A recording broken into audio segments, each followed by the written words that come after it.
Hello friends, तो आज हम देखने वाले हैं ईएससी का पेपर, जो कि मैं ऑलरेडी डिस्कस कर चुका हूं और काफ़ी इंटरेस्टिंग वे में अपन डिस्कस कर रहे हैं इस पेपर को, ताकि आपको एक्स्ट्रा थ्योरी अलग से ना पढ़नी पड़े।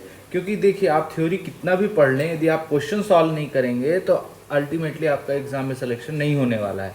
तो आप डायरेक्ट ही क्वेश्चन सॉल्व करिए और मैं आपको उसके रिगार्डिंग जो भी थ्योरी है या उससे रिलेटेड जो भी थ्योरी है वो काफ़ी इंटरेस्टिंग वे में डिस्कस कर रहा हूँ। तो चलिए देखते हैं। क्वेश्चन नंबर 20 तक मैं ऑलरेडी डिस्कस कर चुका हूँ। आप मेरे पिछले वीडियो देख सकते हैं, टेक्निकल पार्ट 1, 2, 3। आज हम जो डिस्कस कर रहे हैं वो क्वेश्चन नंबर 21 से डिस्कस कर रहे हैं। यदि आपको किसी क्वेश्चन के प्रोसीजर में कोई प्रॉब्लम है या कोई दिक्कत है, समझ में नहीं आ रहा है, तो आप कमेंट सेक्शन में ज़रूर बताइए और हमारे चैनल को सब्सक्राइब करिए हमें सपोर्ट करने के लिए। तो चलिए देखते हैं question number 21, the deflection delta of the close coil helical spring. देखिए, क्लोज कॉइल हेलिकल स्प्रिंग, ये देखिए मैंने आपको डायग्राम ये यहाँ पे दिखाया है। ये एक्चुअल में पेपर में डायग्राम नहीं दिया हुआ है, लेकिन आपको समझना पड़ेगा। सिर्फ फॉर्मूला याद करने से आपको पर्टिकुलर वही क्वेश्चन बनेगा, लेकिन यदि आप उसके आसपास के कॉन्सेप्ट समझ लेते हैं जो भी उस क्वेश्चन से रिलेटेड है, तो आपको यदि क्वेश्चन उस टाइप से कैसे भी आपको पूछा जाएगा तो आप उसको इजीली सॉल्व कर पाएंगे। तो क्वेश्चन नंबर 21 में deflection delta of the close coil helical spring. देखिए, कुछ चीज़ें आपको समझनी पड़ेंगी। सबसे पहले तो आप देख लीजिए, ये हेलिकल स्प्रिंग है जिसमें W क्या है, एक्सियल लोड है, R रेडियस ऑफ कॉइल है। तो देखिए, रेडियस हम कैसे निकालेंगे, ये देखिए आप मीन डाया देख रहे हैं, ये मीन डाया है, तो रेडियस क्या हो जाएगा, मीन डाया का हाफ, ठीक। और n है नंबर ऑफ टर्न्स, जितने टर्न है कॉइल के, और C है मॉडुलस ऑफ रिजिडिटी, और D है डायमीटर ऑफ बार। ये जो आप बार देख रहे हैं ना, उसका ये डायमीटर है D, ठीक है। अब मैं आपको बताऊं कि आपको निकालना कैसे है डिफ्लेक्शन। तो देखिए, डिफ्लेक्शन के लिए सबसे जो इम्पोर्टेंट थ्योरम है वो कौन सी है, कास्टिलियन। तो उसमें क्या बोलता है कि यदि आप स्ट्रेन एनर्जी को लोड के रिस्पेक्ट में पार्शियली डिफ्रेंशिएट कर देंगे तो आपको डायरेक्टली डिफ्लेक्शन मिल जाएगा। तो सबसे पहले आपको जानना पड़ेगा स्ट्रेन एनर्जी क्या होती है। तो स्ट्रेन एनर्जी, हालांकि मैंने आपको बताया भी है कि स्ट्रेन एनर्जी क्या होती है, और इसको प्रूव भी किया है अपने लेक्चर में, आप देख सकते हैं प्लेलिस्ट में जाके स्ट्रेन एनर्जी का। तो यहाँ पे देखिए स्ट्रेन एनर्जी क्या होता है, T² L divided by 2CIP, जहाँ पे T क्या है आपका, T है टॉर्क, और टॉर्क निकालने का फॉर्मूला क्या है यहाँ पे, W इंटू R। ये W और ये R, तो ये हो जाएगा आपका टॉर्क। कितना टॉर्क लग रहा है, W इंटू R। और L क्या है, L आपका ये देखिए फ्री लेंथ, ये देखिए, तो L है आपका, क्या होता है, L क्या होता है आपका पाई D, और साथ में आपका नंबर ऑफ टर्न्स भी मल्टीप्लाई करना पड़ेगा, तो ये क्या आ जाएगा आपका पाई DN। यदि आप R के रिस्पेक्ट में देखेंगे तो D क्या हो जाएगा आपका 2R, तो 2 पाई RN, this is the L। तो L आपको मिल गया, T आपको मिल गया। अब IP क्या है, पोलर मोमेंट ऑफ इनर्शिया, तो ये क्या होता है π/32 D⁴। आ रहा समझ में। अब इसके बाद आपको और क्या बचा, कुछ नहीं, C आपको वैसे ही रखना है। इन सबको आप यदि रखेंगे, ये सारी वैल्यू यदि आप इस स्ट्रेन एनर्जी में रखेंगे और उसको फिर आप पार्शियली डेरिवेटिव उसका ले लेंगे लोड के रिस्पेक्ट में, लोड हालांकि यहाँ पे W है, तो आपको डायरेक्टली डिफ्लेक्शन मिल जाएगा और उसकी वैल्यू होगी। इसको आप सॉल्व करिए, बहुत ही शॉर्ट में आ जाएगा। यदि नहीं आता तो आप ज़रूर मुझे कमेंट सेक्शन में बताइए, क्योंकि कुछ लोग बोल रहे हैं कि सर आप पूरा सॉल्व मत करिए, बस आप हिंट देते जाइए कि कौन सा फॉर्मूला कैसे लग रहा है और साथ में उससे रिलेटेड जो भी कॉन्सेप्ट है। इसलिए मैं सॉल्व अभी नहीं कर रहा हूँ। यदि आपको सॉल्व करवाना है तो आप इसको, कहीं दिक्कत आ रही है यदि आपको सॉल्व करने में, तो आप जरूर कमेंट सेक्शन में पूछिए, तो मैं उसको स्पेशली वो टारगेट करके आपको वो सॉल्व करके बता दूंगा। 64WR³ N divided by CD4, this is the deflection. तो ये ऑप्शन नंबर बी हो जाएगा आपका। कोई डाउट बिल्कुल नहीं होगी। और इसके बाद यदि मैं आऊँ क्वेश्चन नंबर 22 में, तो क्वेश्चन नंबर 22 क्या बोल रहा है, a closely coiled helical spring of round steel war, 5 mm diameter है, 12 कंप्लीट कॉइल है, 50 मीन डायमीटर है। तो आपको एक्सियल लोड दिया है, मॉडुलस ऑफ रिजिडिटी दिया है, तो आपको डिफ्लेक्शन, तो डिफ्लेक्शन अभी आपने निकाला ना, इसी में आप वैल्यू में, आप इसी फॉर्मूले में आप बस वैल्यू रख दीजिए जो भी है, आपका आंसर आ जाएगा। उसमें कुछ करना ही नहीं है आपको। मतलब यदि आपको ये फॉर्मूला पता है तो ये भी क्वेश्चन कर लेंगे और ये भी कर लेंगे, और नहीं पता तो ना ये कर पाएंगे ना ये। इसीलिए मैं आपको बताता हूँ कि आपको क्वेश्चन का सिर्फ फॉर्मूला याद करने से कुछ नहीं होने वाला, और साथ में सिर्फ ऑप्शन याद करने से भी कुछ नहीं होने वाला है। इसलिए आप थोड़ा सा इस अप्रोच से यदि आप सॉल्व करेंगे तो आपके बहुत सारे कॉन्सेप्ट भी क्लियर होंगे, आपका टाइम भी बचेगा, एक्स्ट्रा आपको थ्योरी पढ़ने की जरूरत नहीं पड़ेगी। तो 64, अब देखिए, हाँ थोड़ी बहुत पहले से इन्फॉर्मेशन होनी चाहिए।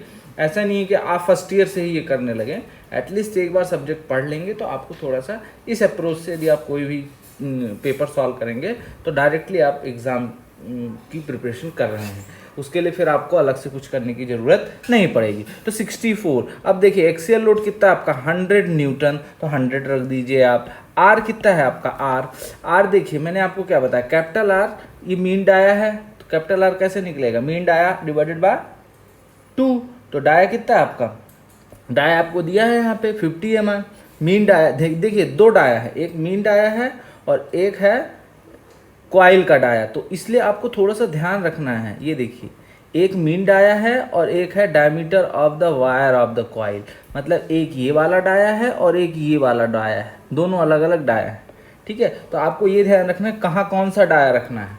ठीक है, नहीं तो आपके आंसर गलत हो जाएंगे। तो यहाँ पे आप देखिए 50/2 ये हो गया आपका आर, इंटू एन आपको दिया है, कितने नंबर ऑफ टर्न्स हैं, कितने हैं 12, divided by modulus of rigidity आपको दिया है यहाँ पे 80 गीगापास्कल दिया है। इसका मतलब है कि आपको इसको न्यूटन एमएम में चेंज करना पड़ेगा। देखिए 1 गीगापास्कल मैं कई बार बता चुका हूँ 10⁹ क्या होता है, पास्कल। तो पास्कल है, तो पास्कल होता क्या है आपका न्यूटन पर मीटर स्क्वायर। तो इसको आप यदि एमएम में चेंज करेंगे तो ये हो जाएगा 10⁻³ न्यूटन पर एमएम स्क्वायर। तो यहाँ पे आप रखेंगे 80 × 10⁻³, साथ में इसको भी रखना पड़ेगा आपको। तो ये आपका आ जाएगा सी, और डी आपका यहाँ पे क्या है, diameter of the wire of the coil. तो डी है आपका 5 mm, तो 5 mm का 5 का पावर 4 कर दीजिए। अब आप इसको सॉल्व कर लीजिए। इसको आप जैसे ही सॉल्व करेंगे तो बहुत ही आसानी से आपका आंसर ही आ जाएगा 24 mm।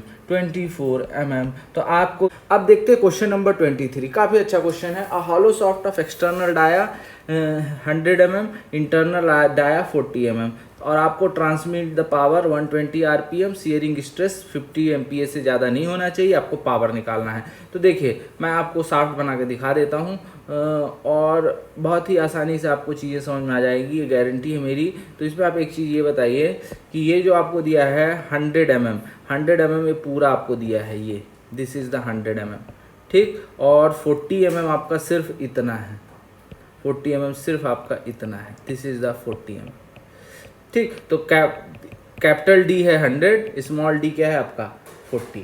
अब आप देखिए आपको एक्चुअल में पावर निकालने का एक फॉर्मूला है जो कि काफ़ी फेमस है, आपको पता होगा 2π/NT/60। ये पावर निकालने का फॉर्मूला ही है।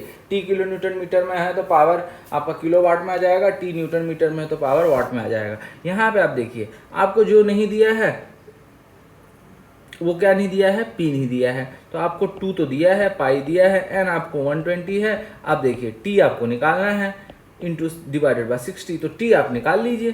टी निकालने का फॉर्मूला क्या है, देखिए मैं आपको बता देता हूँ टी निकालने का formula. T/IP is equal to FS/R is equal to C⁻L।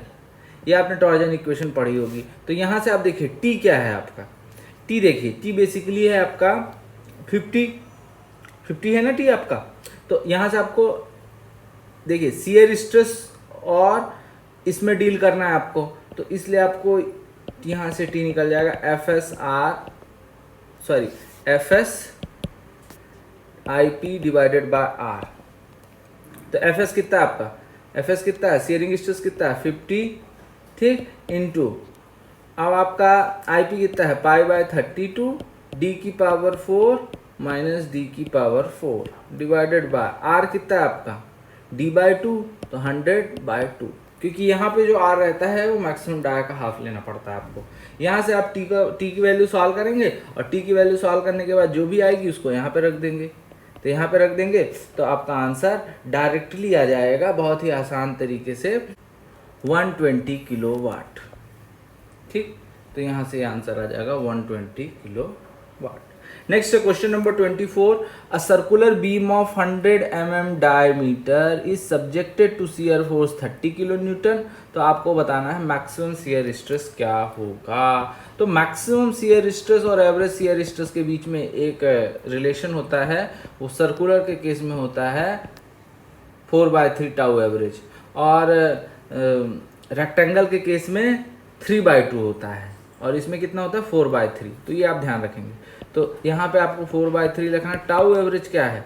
Tau average मतलब फोर्स अपॉन एरिया। अब 4/3, फोर्स कितना आपका 30 इंटू 10⁻3, एरिया क्या होगा π/4 d²। अब आप इसको सॉल्व कर लीजिए। इसको आप सॉल्व करेंगे, आपका आंसर 5.1 मेगा पास्कल आ जाएगा। ठीक है, कोई डाउट? बिल्कुल नहीं। यदि है तो आप कमेंट सेक्शन में जरूर बताइए। A cantilever beam AB as shown in figure is subjected to point load 12 kN over a span of 6 मीटर। E है आपका 2 × 10⁵ न्यूटन पर mm। आई इतना है, आपको डिफ्लेक्शन निकालना है। देखिए डिफ्लेक्शन के फॉर्मूले में आपको बता देता हूँ। यदि आपका कैंटिलीवर बीम है और यदि आपका फ्री इंड पे लोड लग रहा है तो डिफ्लेक्शन कितना होता है WL³ अपॉन कितना होता है 3EI। क्या होता है WL³ अपॉन 3EI। ठीक है, और यदि यही मान लीजिए यूडीएल होता तो आपका WL4 अपॉन 8EI हो जाता। तो अभी आपका क्या है पॉइंट लोड। तो यहाँ से आप देखिए W कितना है आपको, W बस आप वैल्यू रख दीजिए, आंसर आ जाएगा आपको, उसमें कुछ करना ही नहीं। W कितना है 12 × 10⁻3। L कितना है आपका 10⁻3 क्यों किया? क्योंकि किलो न्यूटन और ये न्यूटन है तो मैं न्यूटन में उसको चेंज कर लिया। मतलब आपको एक चीज़ ध्यान रखना है, यूनिट का बहुत ध्यान रखना है, क्योंकि यदि आप यूनिट का ध्यान नहीं रखेंगे तो आपके आंसर गलत हो जाएंगे। और ये 6000 का क्यूब 3E कितना है 2 × 10⁵, I कितना 6 × 10⁻7, और यदि आप इसको सॉल्व कर लेंगे तो आपको ये 72 mm आ जाएगा। बहुत ही सिंपल है। तो यदि आपको ये वीडियो पसंद आया तो आप इसको लाइक ज़रूर करिएगा, और ऐसे ही मैं आपके लिए वीडियो लाता रहूँगा। धन्यवाद।